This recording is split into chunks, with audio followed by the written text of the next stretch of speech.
Samoae, mapumaya I feau mangaluenga o le ne yaso. O maya se o tātou whaftaia le angalelei o le atua, se o tātou whafoi le vi inga I a tei. Se o tātou siswhatasi fua le man malo Yesu Keriso, I le suafa le tamā, ma le alo, ma le nganga pa ia. Se o tātou talo. Le atua sisilia selo mātou tamā, le tamā ea ngā lofa. Ua mātou wala au I la ufio le nei afiafi. Au ina mailu wanganga I la mātou sauninga nei. E manu ia I mea uma mātou te whaia. O na fōia I leo le vi inga ia te oelo mātou atua. O la mātou te talo lea ma le mātou volenga. E ala tu lo suafpele Yesu Keriso. Amene. Se o tātou vivi atu I lona vi inga.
O le fola folanga, le evangelia paia Ioane I lona matau po e fitu, fola fola le whaiupu mo mua whauau le lua, si le sifulu, to e si le lua sifulu ma le lima, whauau le tolu sifulu. O le matua, ua lātou fia pue ia te ia, a le yo o se lima o se tasi ia te ia, a wae le yo o I ona po. Ua mawai ia mea, ona whemali wai leo Yesu I Kārilaia. A wai le whinangalo ia e whemali wa I Iutaia. A wā ua mana nao tangata I Iutaia e fia whasioti I a te ia. Ua lata le tausaminga I Iutaia, o le tausaminga o le whale apitanga. Ua ai ona uso, ona maliwa ai leo ia I le tausaminga, e lei whaari, ai peisa I ua whaali lo lilo. Ona whapeane leo isi tangata Yerusalema, e leo ia ea le nei, la tau te fia whasioti. Whauta foi, o lo tau tala whaari lava o ia, ai le whai atu sa la tau upu ia te ia. O ilo lava e le au whaipule o le Keriso moni lava le nei. E tai, ua tātou iloa le mea ua sau ai le nei tamaloa, a o le Keriso, e amaliu mai o ia. E le aise tasi na te iloa pe mai fea o ia. O na langa leo Yesu ino awa o ile malu malu, ua whape atu, ua outou iloa, ua iloa foi o outou le mea ua o sau ai. O te le sau fua lava, a ua moni lava o ia ua awina mai au. E le iloa o ia o outou, a o au, ua o iloa o ia. A wā mai a te ia lava au, O ia foi wa awina mai au. O na lato fia puele ya te ia. Ai le yo se lima o se tasi ya te ia. A wai le yo i ona po. O le tala le lei a le alii.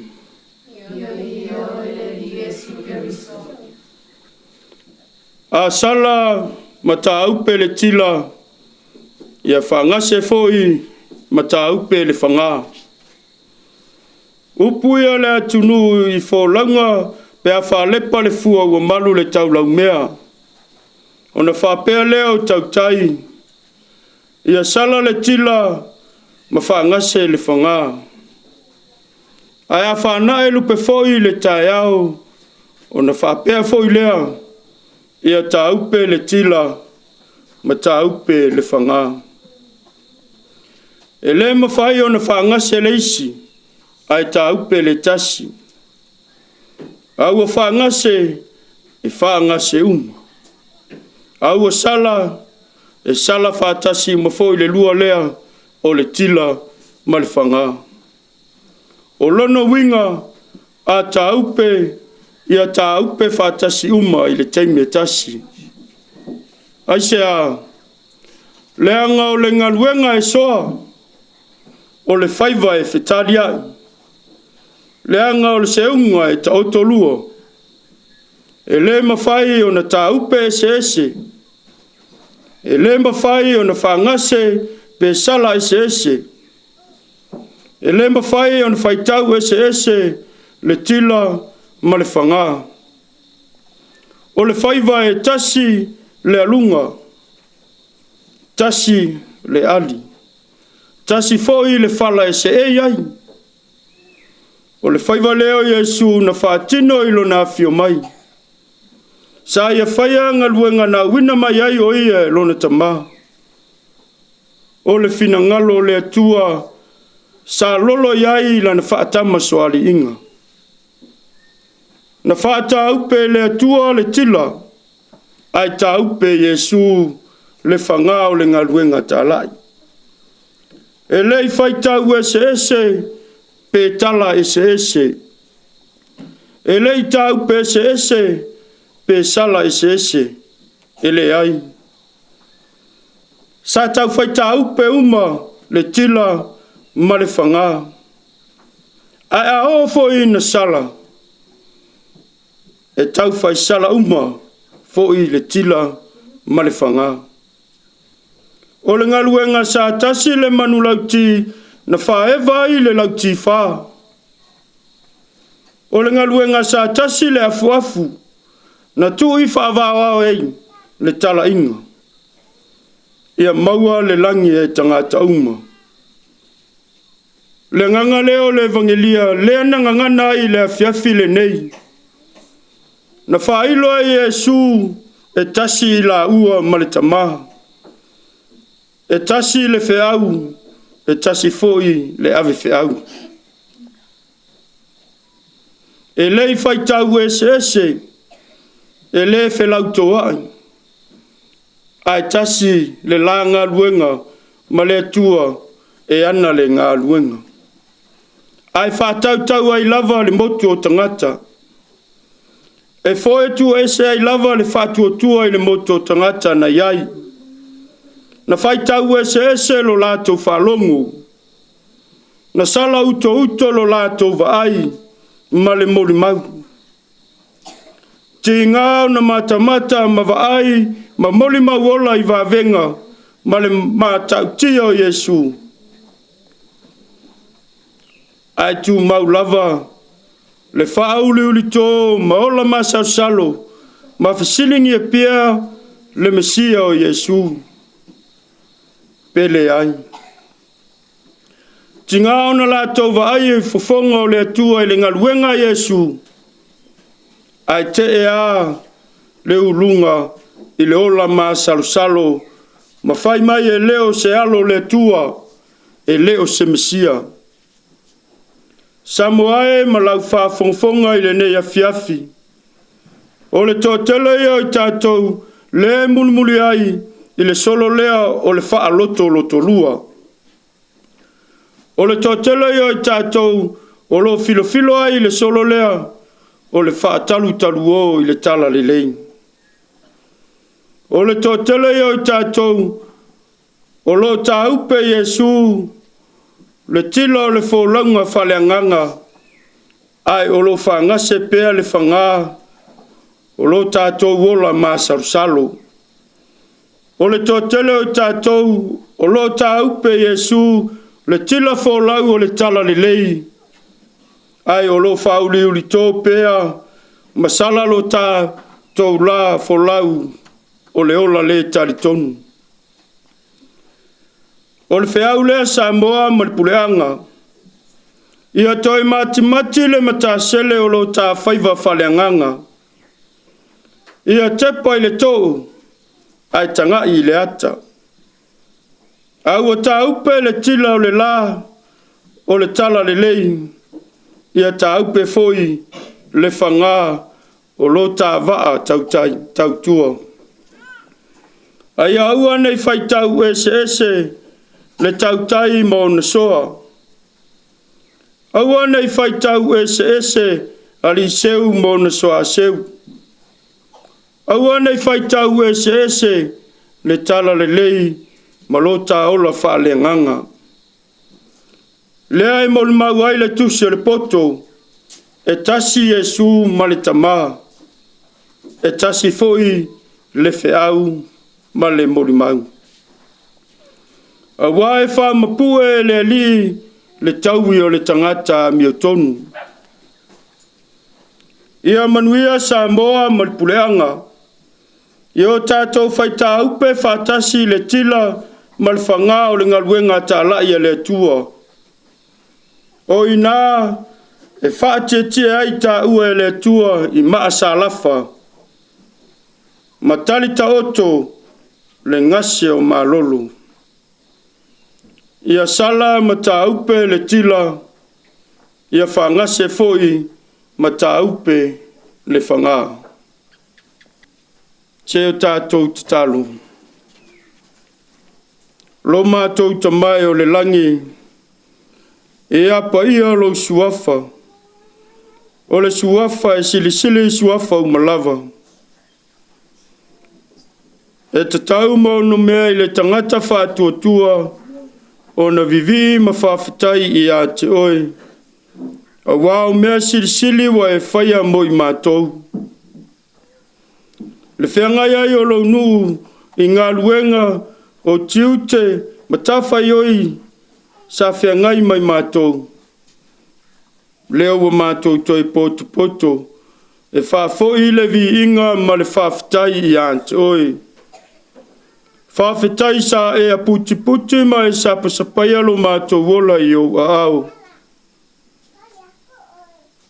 Na nei vai aso whengai ai whiau matiute o le vi inga e fo I a te oi lo mātou utua.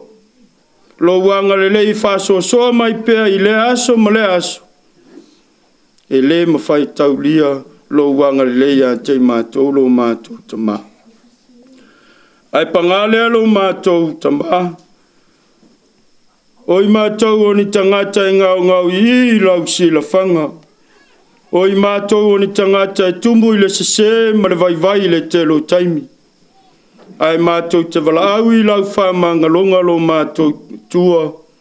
Ia lofa ma whamanga lo nu. O lau e kalesia. Lo wa inga. Ai maise I mātou te totasi. Mātou walau le nei a fiafilo mātou ta mā. Lau whamanuanga se o mātou wātunu nei. A mata mai lava I ona taitai se pā ia se au pito I titi. Ia iai lau whamanuanga ia te I mātou lo mātou ta mā. Whiau matiu te whengai ai le nei vai aso. Au malau fio e manu ia ai me au ma mātou te whaia. Mātou te manatua, le taitainga lo mātou whainga malo. Ia iai le file mumoni o lau fio ia te ilatou. Lo mātou taitai o lo mātou e kalesia, lana fionga I le aki e pikpo. ia tului ni tausanga se tele, a wale fe au, ma le valawina, ua e tutofi ai. Fata fai taulanga e fia, o tonu so mātou wa tunu, ia wha au penga lau au fai ngā luenga. Le nuu wha tua le tua, ia iai lau wha manuianga lo mātou te maha. Ai mātou te mana tua le whautua te talo le tina pa ia o Maria. Mātou te talo ai. Se walofa le sina, le tina o le anga lofa o lo mātou wola, o mātou fia ma lo mātou wha muimoe si walofa. Ua langa atu i atu oi mātou nei whanau tāsi ai. O mātou whtangisi mla we lele nu o le whanonoa. Le nei lo mātou whautua e whasang mai a te mātou o whongalu. A mai whone nei tā senga e whare mai e sūwhom niolo. Oi Maria e tā pou anga le lei mla ngā lofa mla ngmalu. Whina ngalu pa ia i e sū a si sili lo wang malu.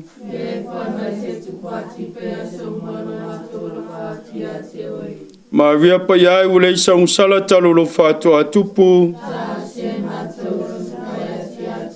Sangato Yosefoe, Sangato Faleniko Savelioe, Sangato Tersia Yesu le tama memea, Sangato Petelo Sanele, na wangelu malaupa ya atua uma i le langi, ke wisoe mātou teifo mawhafta yatu ya atoe,